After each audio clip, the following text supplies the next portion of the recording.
कहानी है कितनी अच्छी मौत मिली। ठाकुर भानुप्रताप के घर औरतों की भीड़ लगी थी। आंगन में ढोल बज रहे थे।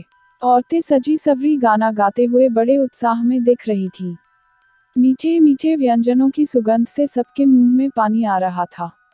बड़ी बेताबी से प्रतीक्षा की जा रही थी खानदान के वारिस की, जिसे अंदर वाली कोठरी में ठाकुर साहब की बड़ी बहू जन्म देने वाली थी। पैसों के जोर पर महीनों पहले ही कोख के बच्चे का पता कर लिया गया था कि गर्भस्थ शिशु बालक ही है। ठाकुर साहब अपनी खानदानी बंदूक लिए तैयार बैठे थे। जैसे ही शिशु जन्म की खबर मिली कि हवा में दनादन फायर करना शुरू हो गया। गाने का स्वर भी तेज हो गया। खुशी से सराबोर इस माहौल में कोई हैरान परेशान दिख रहा था। वो थी 7 वर्षीय सुमन, जो ठाकुर साहब के ही बड़े बेटे की प्रथम संतान थी। उसके होते ही यूं घर भर में मातम पसर गया था। तानों उलाहनों के बीच गुजरे 7 वर्षों ने सुमन का बचपन ही छीन लिया था। बस सबकी बातें सुनना और बिना विरोध उसे मानना, यही उसके छोटे से जीवन के 2 मूल मंत्र थे। और जब आज यूं घर में उत्सव उल्लास का माहौल उसे चकित कर रहा था, सुमन सोच ही रही थी कि एक औरत उसका नाम पुकारते आई। री छोरी, चल जल्दी से भीतर अंगने में, तेरे वीरा का स्वागत करना है।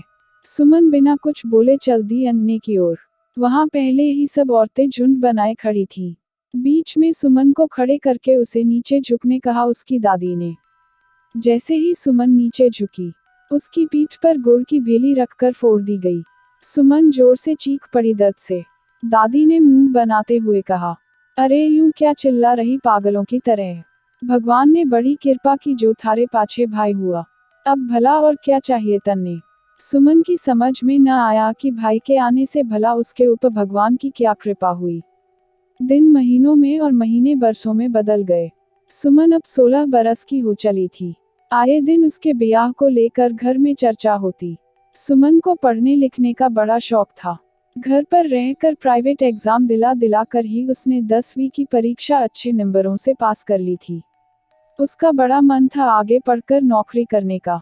पर एक दिन दादा और पिता ने अपने परिचित परिवार में सुमन का रिश्ता पक्का कर दिया। उसे बिलख बिलख कर रोते देख माँ बोली, बावली रोती क्यों है यूं? अरे सुना है तेरा होने वाला वर शहर में नौकरी करे है। एकलौता बेटा है, राज करेगी तू राज। भला और क्या चाहिए। जल्दी ही सुमन ब्याह कर शहर आ पहुंची। शहर में रहने के बाद भी उसके पतिदेव के ख्यालात पुराने रीति रिवाजों पर ही आधारित थे। बीवी को सिर्फ रसोई और शयन कक्ष तक ही सीमित रहना चाहिए, इस बात पर उनकी अडिग धारणा थी। सुमन भोर होते ही काम में जुट जाती। सास ससुर और पति की पसंद का नाश्ता खाना बनाना, फिर परोसना, रसोई साफ करना और फिर घर आए मेहमानों के लिए तो पूरा दिन ही चाय नाश्ता बनाने में चला जाता। सास का सख्त हुक्म था कि रसोईघर में कभी नौकर पैर न रखे। इसलिए नौकर सिर्फ बाहर का ही काम निपटाता और मजे से घूमता फिरता। जबकि सुमन को शहर आए हुए 3 महीने हो चुके थे, पर अब तक वो घर के ड्राइंग रूम तक में भी नहीं गई थी। बस रसोईघर और शयन कक्ष, यही सुमन के आश्रय स्थल थे। उसका चांद सा चेहरा बुझा बुझा रहने लगा।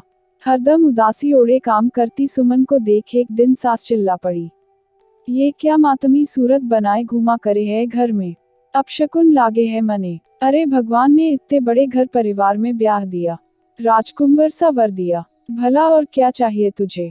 सुमन का कलेजा 2 टूक हो गया। क्या बस रसोई और शयन कक्ष के लिए ही बनी है उसकी जिंदगी? क्या कभी उसे बाहर की दुनिया देखने नहीं मिलेगी?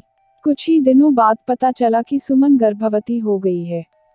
सास ससुर और पति खुशी से झूम उठे।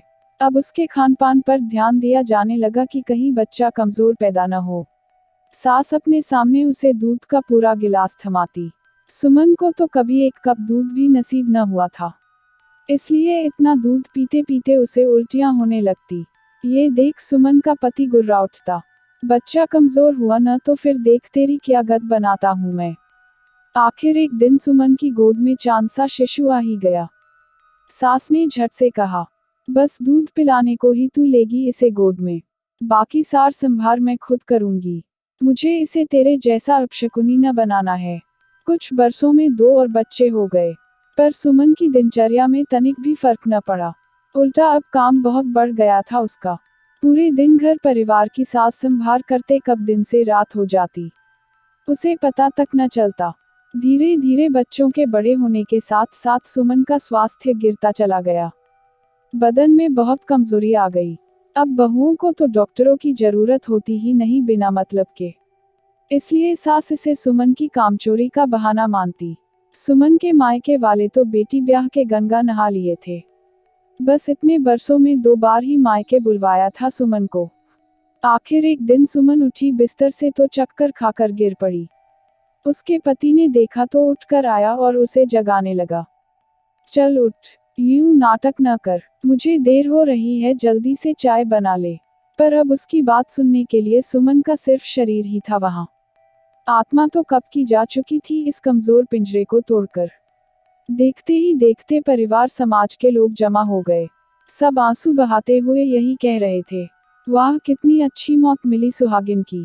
भरा पूरा परिवार सामने देख मरी है। भला और क्या चाहिए एक लुगाई को।